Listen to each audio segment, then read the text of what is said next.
What if everything we've been told about autoimmunity is wrong? I'm Elizabeth Yarnell. After awakening partially blind one morning in 1999, a doctor told me my multiple sclerosis would put me in a wheelchair within 10 years. I refused to accept that as the end of the story, so I started investigating. Welcome to the Inflammation Investigator, the podcast that uncovers the inflammation lurking underneath your ailments.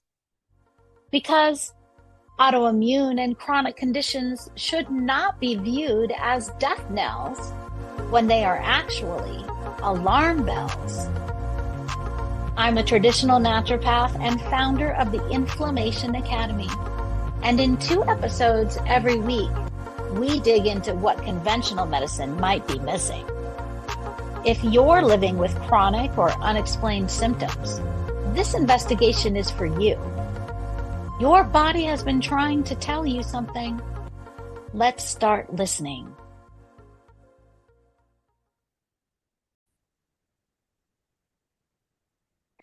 Hi, welcome back to the Inflammation Investigator. Today, I'm talking with Dr. Amber Brooks. Dr. Brooks is an integrative pediatric wellness provider with a background in both traditional and integrative medicine. For over 18 years, she has worked with families whose children are delayed, while also dealing with issues like GI issues, nutrition deficiencies, picky eating, and sleep disturbances, behavioral challenges, ADHD, and autism. In her book and clinical work, Dr. Brooks teaches that inflammation is usually a symptom of deeper digestive, immune, or developmental problems.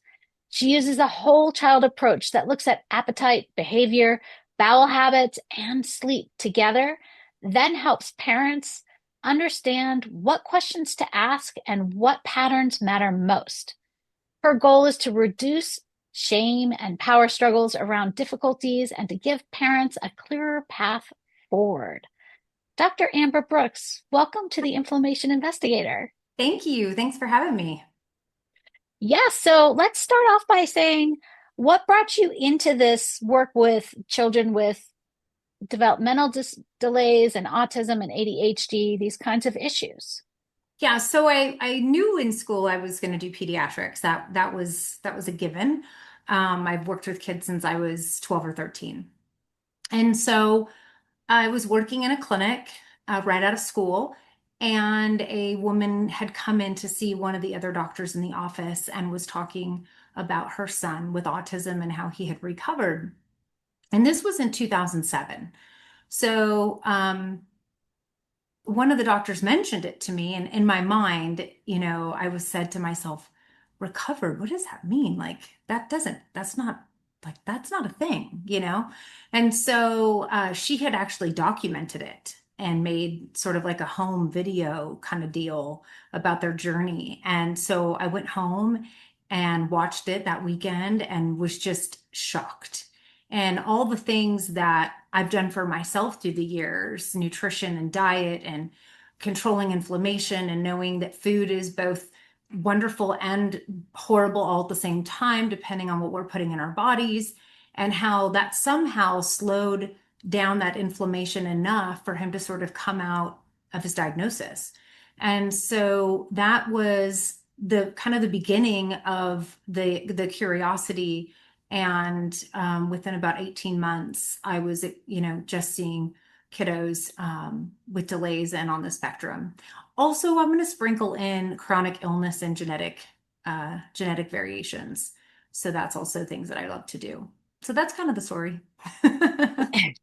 I can relate to that very well because with my own son, who was kind of my laboratory experiment when he was a child, I could see very clearly how his behavior would change based on what he ate Sure. and how his moods would change, how his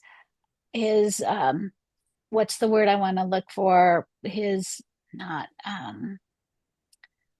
oh wow, I'm blanking out on the word, not obeisance, not that he would obey, but how disruptive he would be in his Sure. classrooms and in the family, and how compliant he might be with directions or not, really depending on what he ate. For him, very much red food dye was a huge trigger for his behavior issues. And he wasn't considered to be on the autism spectrum. In fact, he was kind of at the other end, or maybe both ends, what we would call twice gifted, right? With um, Sure. a gifted and talented kiddo who was having some behavioral and emotional issues.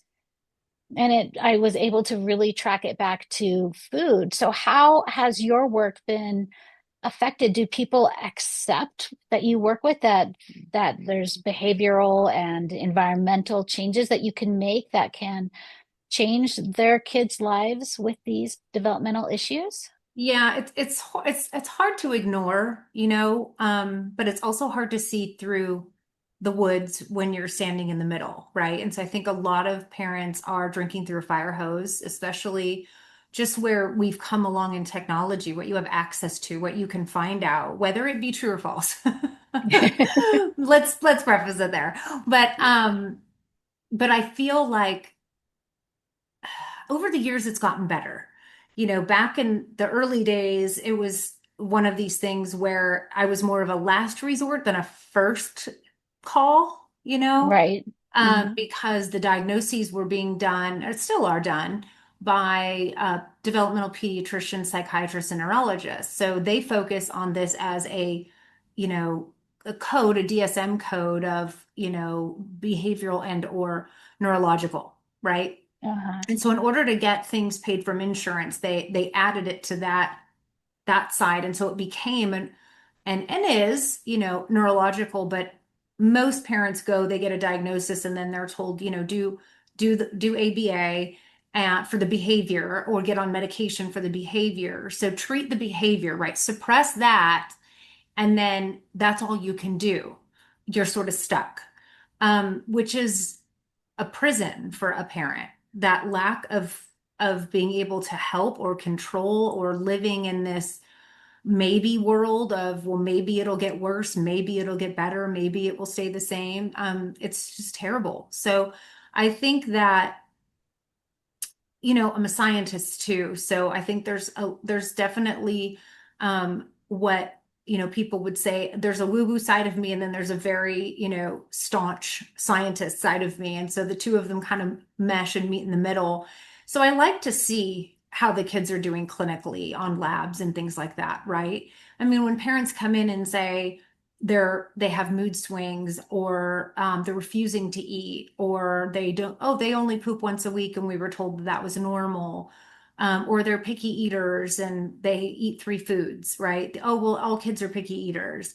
And so all of these things through just generations and generations, because it's not decades, it's generations that have said this.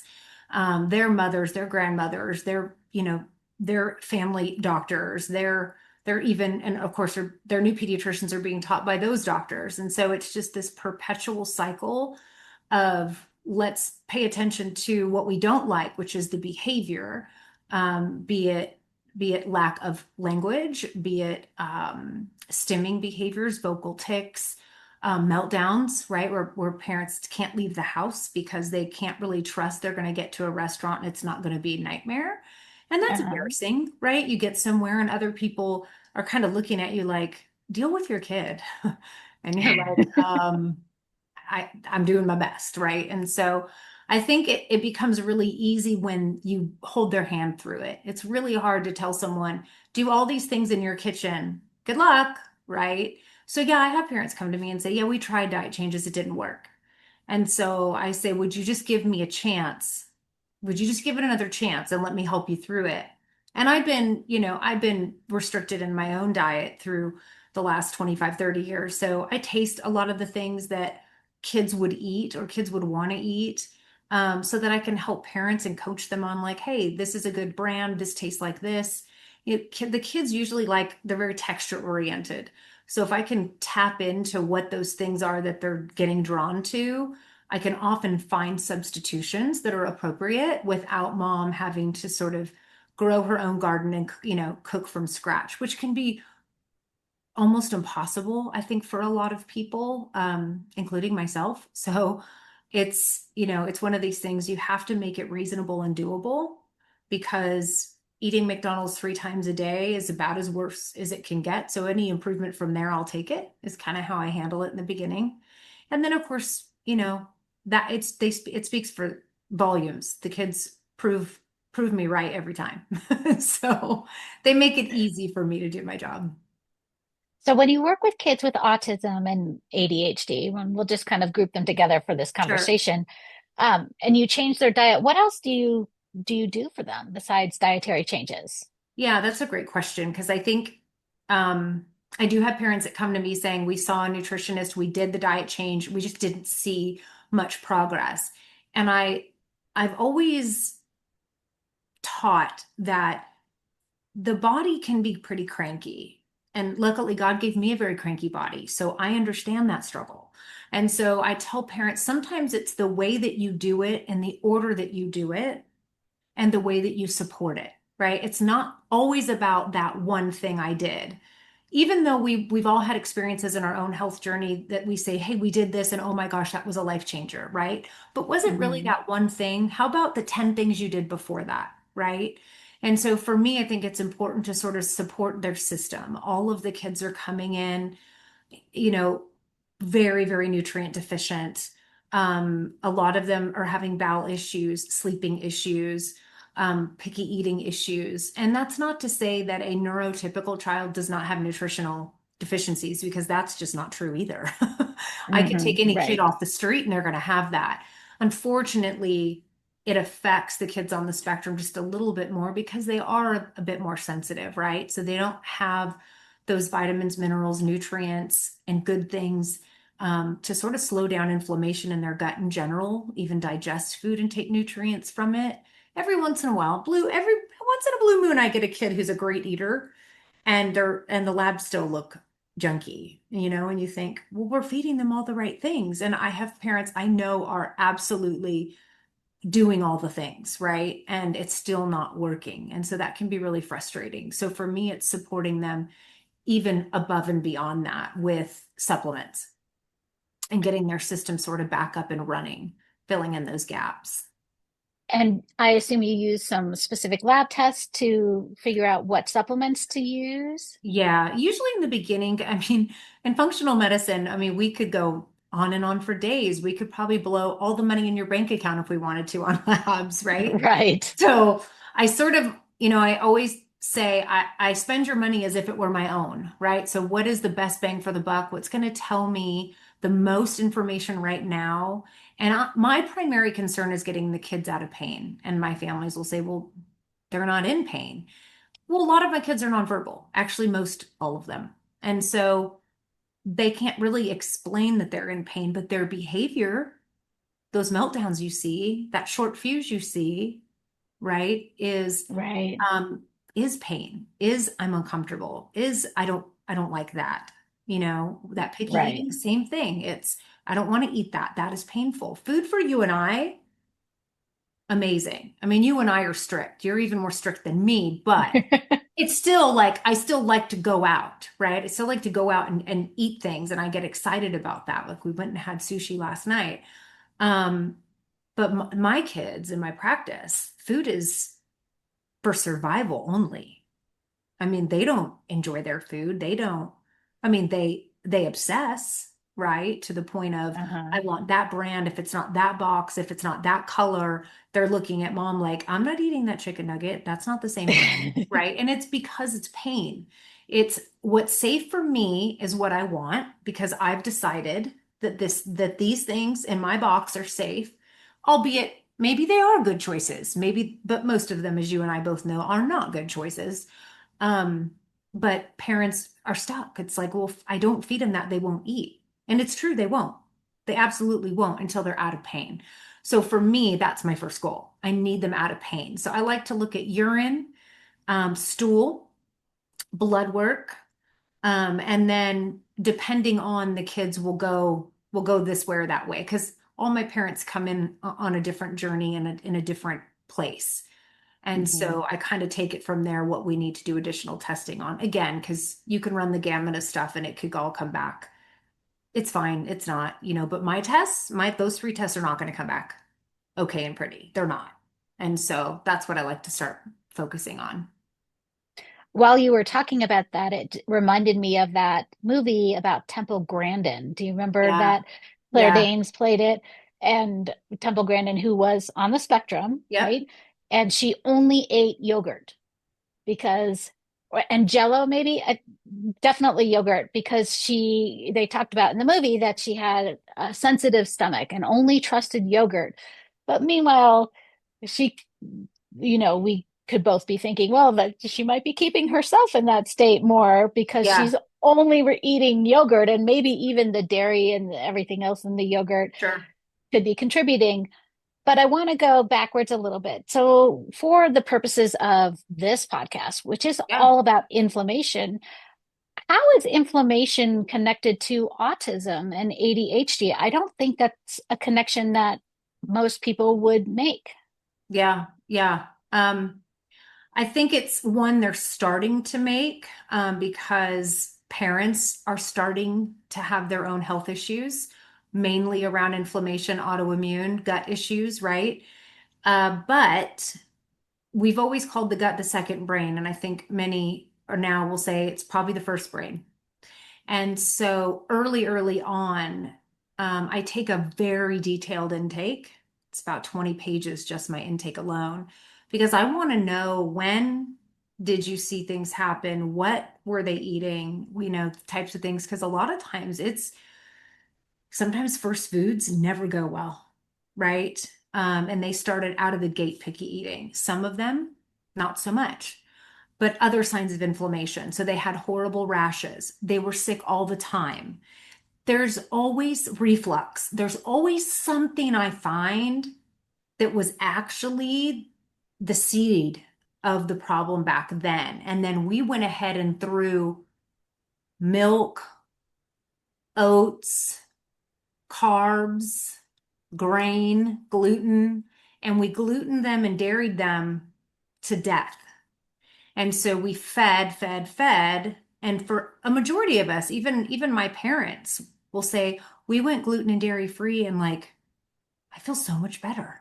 Or my husband stopped doing this, or I started doing that, right? And so when we get enough inflammation in the gut, it will affect the brain. It's just kind of a matter of time. I always tell parents, the brain and the gut, there's a highway in between, and the highway becomes so full of cars that nothing can get through, right? And so if I can get rid of that inflammation as quickly as I can, and thank God in kids it's quick.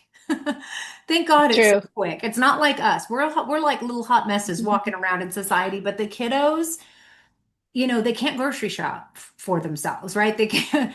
You can just keep your house clean so they can't get into it, right? Because where there's a will, there's a way, and they are very very, very much on a mission.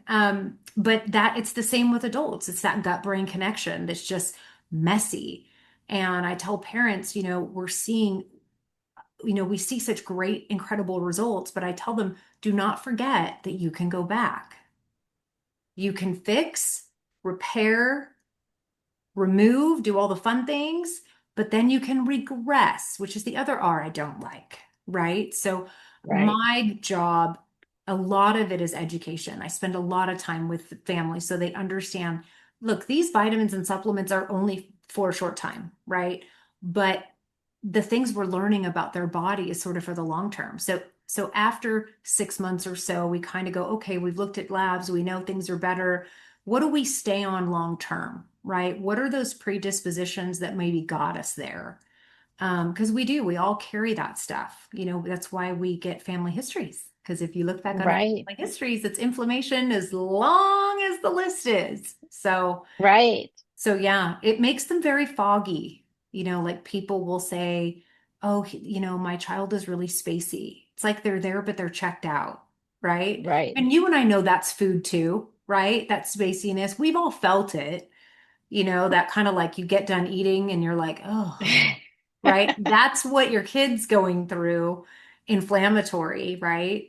but now they're uncomfortable. So what do? They're crying, they're screaming, they're throwing a fit, they're stimming more, they're not sleeping at Right. night, right? Right. What do we do? Well, we can advocate for ourselves. They can't. I think about all of these signs that you're talking about from my own son from literally the moment he was born. Yeah. He wouldn't sleep literally until he was 6.5. He never slept through the night. He had terrible chronic constipation, sometimes would go even 2 weeks without a poop. Yeah. He had spontaneous vomiting all the time. Wow. Um, and all of the doctors that we took him to were like, oh, give him Miralax. This Yeah. is, they really didn't understand the root cause of what was going on at all. And of course, this was before that I knew any better too. And I was trying my best and I was following all the doctor's orders and I'd given the Miralax for two Right. years. And at the end of that, I felt that one thing I know for sure is he's not deficient in Miralax. I say the same thing, Elizabeth. I say the same thing. Amen. I love that. I say that too.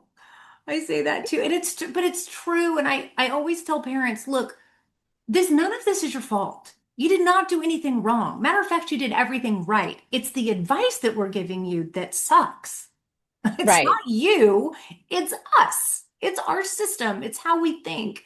And we don't have time to find the root cause because they have 15 minutes that insurance is paying for. What are you going to do in 15 minutes? Right? right. Except here's my symptoms, you know, that's it. You're not going to Go. fill out a 30-page intake. No, I'm unapologetically thorough.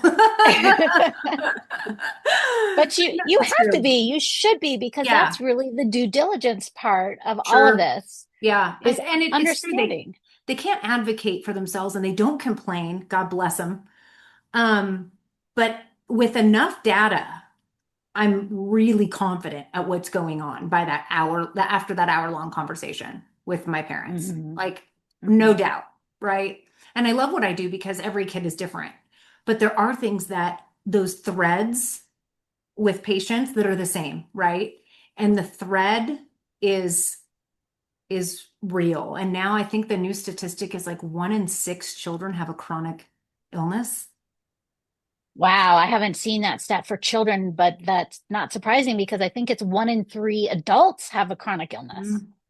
And it's crazy. Like when I started in practice, it was 1 in every 150 kids were on the spectrum. Now it's 1 in 20. It was 1 in 36 for a while, and then it went down to 1 in 24. Don't quote me on that because I'm having a mind moment. Having a menopause moment, y'all. Um, but it's staggering, right? And then um even this notion that girls don't have autism, which Oh, yeah. is Let's explore disgustingly that. infuriating to me. I just had it happen the other day. This mom said, well, I didn't think girls could get autism. And I was like, gosh, what is happening? Why in 18 years has this not gotten better? And, I can't go at it alone, but it's because girls and boys clinically come at you totally different. And let's be honest, all the research, all the studies, all the things we know were all boys in those studies. Everything was boys, boys, boys, boys. So innately, we taught this is a boy thing. This is a boy thing. This is a boy thing. But it's not a boy thing. We have tons of girls on the spectrum, underserved, underdiagnosed, and then they're being diagnosed with personality disorders, bipolar, Ah, given medications for those things and having horrible reactions. They're cutting themselves, they're attempting suicide, they're getting eating disorders. I mean, it gives me the chills.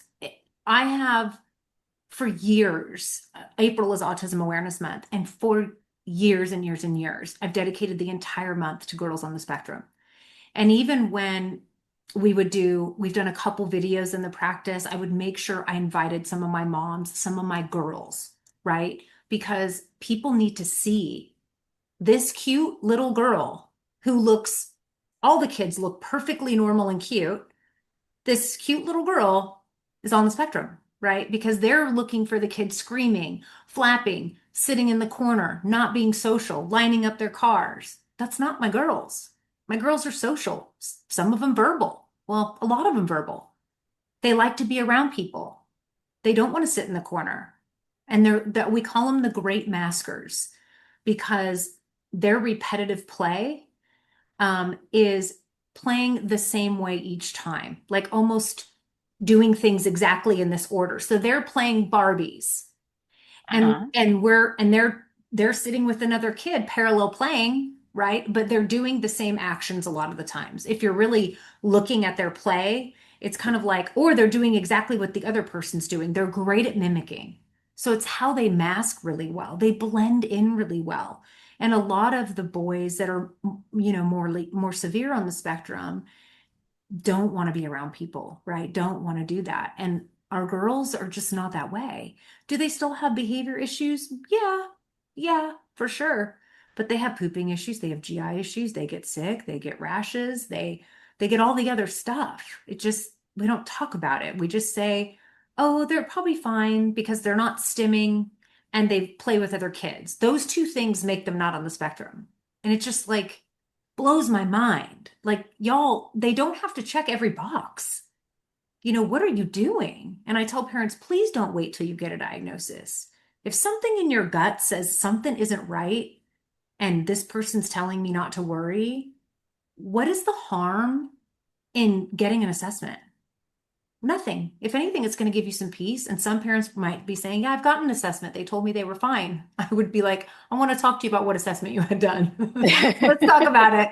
Let's talk about it because it's true, Elizabeth. Some doctors, excuse me, some patients, parents go to the doctor and they fill out their own questionnaires, right? Because Uh-huh. again, it's for speed, right? We got to get you in, we got to get you out. We got to get you in, we got to get you out. And I do a lot of that in my intake, but anything that flags me, we're going to have a discussion about it, right? And I'm going to Mhm. dig deeper and I'm going to get to know why, because there's a reason why they do everything. And some things are like, don't worry, and other things are worry. And then I have my kids, like my girls that are great maskers that sit right on that line. I had a mom I was talking to the other day, right on that line. And I said, look, here's the deal. He's not bad enough, okay, true story, bad enough to diagnose. So there's nothing to do. And I told the parents, look, you have two options. You wait till he gets bad enough, or you get busy. My advice is the latter. Get busy. Get busy and get to work. Because if you could have it where your kid is not diagnosable because you stepped in early, like greatest gift ever, which is yes, possible, 100%. So when you say get to work for those people, those parents Yeah, who are wondering what to do, whether their child has been diagnosed or they sure. maybe suspect, what does that work look like? Yeah, good question. When I mean that is seeking out somebody like me, somebody in functional medicine, in pediatrics. Please let me preface that, guys. Okay. I have parents all the time go, well, if the labs look this bad, how must mine look? I have this, and this. And I'm like, okay, I don't do adults. I don't want to do adults. I don't want to talk to you, right? I deal with you because I love your kids and I love you, but I love your kids more. So go see someone who does that thing, right?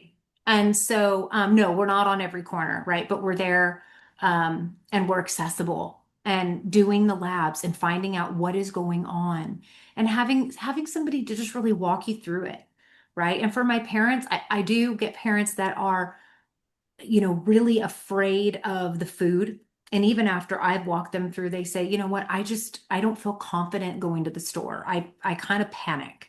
And so I have someone I work with here, and she does telemed as well, and she's amazing. I mean, she'll get on video with them at the grocery store, be like, here, can I get this? No, here's why. So not only is she like, no, you can't buy that, and let me tell you why, right? But let's get an alternative, And so I always say it takes a village. We all know that saying, but it's really that village is not just outside of your family, it's us too, right? Because they become a part of my family and I theirs. And it takes all of us kind of working together and finding everybody that we need in that particular time, whether it now or in the future, right? But get to work means like, don't wait.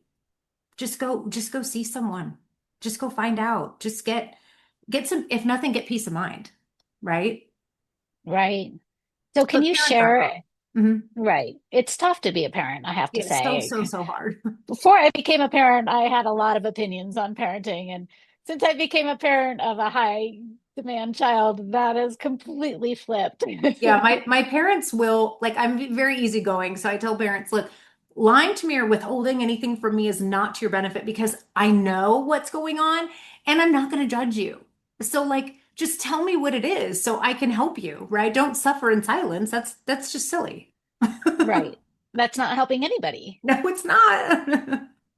Can you share any stories of your patients who you've seen make a radical turnaround after they've started implementing some of these functional medicine, integrative medicine protocols? Yeah, so I don't get to because my patients are all over the place, right? And so every once in a while, um, I get I get videos and pictures and um, one of the testimonials that's on our website when I was talking about girls, the first person I thought about was Carly May, and she is the cutest thing you've ever seen. I always used to tell her, Mom, I'm gonna steal her because she looks like me. Like we could, like the three of us could be related. And she's precious. And she's on the spectrum. Mom was a nurse. So it's like, right? Like what's happening, right? And so Yeah. she did fantastic. And she started speaking and she would say, she'd get up in the morning and say, Mommy, I want to go shopping. And she watched like British cartoons. And so she would have a British accent. And so we just found that hilarious because she liked to talk in a British accent all the time. So that was hilarious. Um, Other pictures of like the kids hugging another kid when they wouldn't even play or holding hands with another kid at school, right? Um, just just like what another family I could think of is they kind of took a picture. They were on a walk and she was on her bike and they were having a conversation with her and she was, chit-chatting. And Uh-huh. these are connections that a parent of a neurotypical child would never understand. And that is my kid has never said mom or dad or come play with me or I want to go shopping, even if it's in a British accent, right? These are things that that many people take for granted, right? Because you're not, I mean, thank God you can, but these are things where your kids don't they look through you. They don't look at you, right? And a lot of my parents are not as connected as they could be. Like like Dr. Brooks, how do I know that my kid even knows I'm their mom? Like I don't even know that he knows who I am. Well, they absolutely Mhm. know who you are. Like don't mistake a child on the spectrum for stupidity or being slow or being inept. They will prove you wrong all day long. Another one of my kids, nonverbal, um, super smart, and went to the first grade when I first started seeing him, and he was getting overstimulated. And so we were working through like, okay, what do we need to talk about with the IEP and what's going on with the teacher? And he went missing one day and they couldn't find him. And I would tell her all the time, when they're in the car and yeah, they hate being in the car. And I said, do they ever do that thing where like you're going somewhere they like to go or you're going that direction and then you turn a different way and they have a meltdown? Yeah, it happens all the time. So I said, well, then when you get in the car, tell them where you're going and do not stray from those directions and things will go better. So I told the same mom, look, you take him to school every day. I assure you he could get home all by himself if he wanted to. And what's really creepy about that is I said that as an example, and he sure did. He walked out of his classroom, he walked home, miles, walked Wow. home, was sitting with the neighbor, having cookies that were not gluten free, I will tell you. And of course, all of us were crying and worried and all the things. But I said to her that day, don't ever think your son is stupid ever again, ever again. They have a lock and key, be it for better or for worse. They don't remember, they don't forget anything. It makes me think of the telepathy tapes. Are you aware of that podcast? No, but you're like the third person to tell me about it. Oh, absolutely I need to write it fascinating. down. The telepathy tapes. If anyone who's listening hasn't listened to them, life-changing. It's really just amazing what's on those in that podcast. Yeah, Um, I've heard about it. Wrote it down. so I know that you have a whole structured program, and I know Hmm. that it's development focused and it Sure. includes education and guidance. So what can you tell us about how that works and why that works so well for kids with autism or other neurodevelopment or neurodivergent disorders? Yeah. You know how earlier I said I realized very early and like thankfully with a lot of good mentorship as well that if you do things in a certain way, in a certain order, they always work faster, better, last longer. It's just from years of doing it, right? And knowing if I do these things, there will be a benefit 100% of the time. Okay, now when I get to that next layer of improvement, now where do we have to tweak, right? And so what I've put together is sort of a developmental program for parents. So we have kind of a structured way to go through things. Hmm. And it gives us, I always focus on four main areas um, as my foundation. So I focus on gut, behavior, appetite, sleeping. Because those things, when they're all in line, it's amazing how functional a kid will be with or without a diagnosis all day long, right? Hmm. And I wanted the program for any parent, child of any age, right? Even a child who we have a kid on the spectrum, we have another one that's 3. So far, everything is okay. Then I always tell my parents, whatever we're doing for one, do it for both, right? And if we have to start digging into your little, then we will.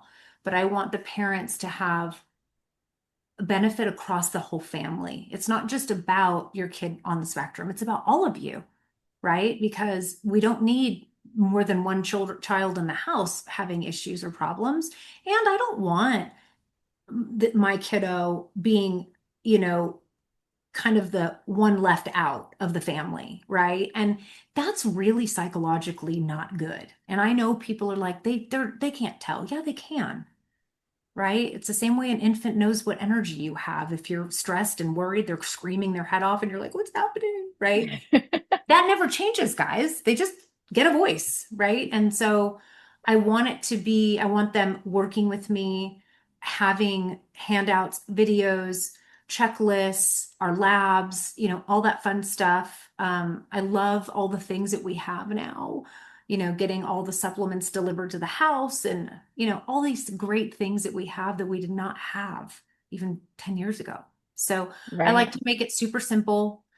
We talk once a month and we kind of just go on the journey. And I think, my secret to my success all the years is because I do what I say and I say what I do, right? I don't Hmm. just tell people do this and I don't do it myself. And I don't judge, right? And I'm 2 steps ahead of you at all times. I'm gonna tell you what's coming up, what to expect. If these things aren't going this way, email me the next day, right? I don't want them at home anxious and worried because being a parent is so hard. So I'm not here to make it harder. I'm here to make it as easy as possible and take some of that burden and anxiety away. So how can people find you who are listening to this, who are thinking, Yeah. wow, I really So need this for my kid? yeah. So I did create a bunch of new social media platforms for it, actually specifically. So Healing Roots Pediatrics is where they'll find information about that program. And then I'm also going to leave a little thing for people to download called the Hidden Inflammation and Gut Clues in Kids. So you can print it out or pull it up on your computer, go through it, see if any of it makes sense, right? Because I think sometimes just knowing, well, shoot, should I? Because look at how many people might tell you everything's fine and then you realize later it's not fine, right? And so, Right. you and I are both here to kind of raise awareness. Like if it feels wrong, it's probably wrong, right? And reach out for help. you don't have to do this alone. That's why we're here. Yes, yes. And isn't that the most important thing to realize that there is help out there, Yeah. even if you've tried everything and nothing has helped or you've not found anything and you feel like, how can this be my life? Like, what can I Yeah. do about it? A There's hundred more that percent. you just haven't found the right person yet to help you, which might be Yeah. Dr. Brooks. Yeah. I mean, I've been on that health journey too. You just get so tired of trying, right? And I don't blame parents. I've cried more tears with my parents than I can even tell you. And I get emotional just thinking about it. It makes me so sad. And you and I can advocate for ourselves because of what we do, right? But, you know, a parent in engineering or in finance, like they're really smart. They can't advocate for themselves because they don't know the system. And the Yes. system is not always super helpful. So, yeah, get the handout and at least sit down and go, okay, is this a thing I need to be worried about or not a thing, right? And then you can always get a consult with me. You can schedule a 15-minute free consult and we can run through it and I'll let you know what I think. Great. So this is Dr. Amber Brooks. Her website is Healing Pediatrics. No, yes, Healing Roots Roots. Pediatrics, I should Yeah, say. HealingRootsPediatrics.com. And all of your information, Amber, will be in the show notes. great. Any final words of advice for parents who are struggling with their neurodivergent child? Yes. Gosh, there's so many, right? Um, I love the Martin Luther King quote. I actually have it right behind me. Having faith is taking the next step even when you don't see the whole staircase. And I think it sums up everything that I do, that we don't always see everything. But if you have a little bit of faith, it can go a really, really long way and change your life. Yes, so have some faith in your kiddo that Yeah. there's more than what you are seeing and that their potential is more than what you're witnessing. Hmm. Don't give up on your kid, right? Yeah, 100%. Thank Yeah, you, Amber, for being with thank me you. today. I Yeah, appreciate I this. I appreciate think it. this is great information for parents that really they don't hear in many places. And there's a whole world beyond your pediatrician to explore that can really change your life, your kid's life, and everyone's life who comes after you. So Yeah, 100%. Thank you so much. I appreciate you. thank you. Thank you. And for everyone who's listening, tune in next time. We'll see you then. And that's another case filed on the Inflammation Investigator. Remember, every symptom is your body's way of communicating. We just need to learn the language. If today's episode sparked something for you, I want to hear about it. Share your own investigation discoveries with me on social media at Elizabeth Yarnell or find me at elizabethyarnell.com. Your experience could be exactly what another listener needs to hear. And make sure you're subscribed so you never miss an episode. And here's the thing about investigations. They work best when you're not going it alone. If this podcast is helping you uncover the answers you've been searching for, please like, rate, subscribe, and review, and share it with someone who needs to hear this message. As a new podcast, these actions mean more than you know. Want to dive deeper into your own inflammation investigation? Head over to inflammationinvestigator.com, where you can take my free inflammation quiz to uncover which hidden triggers might be affecting your health. Until next time, this is Elizabeth Yarnell, your inflammation investigator, reminding you that the solutions to your health issues are out there. Let's find them together.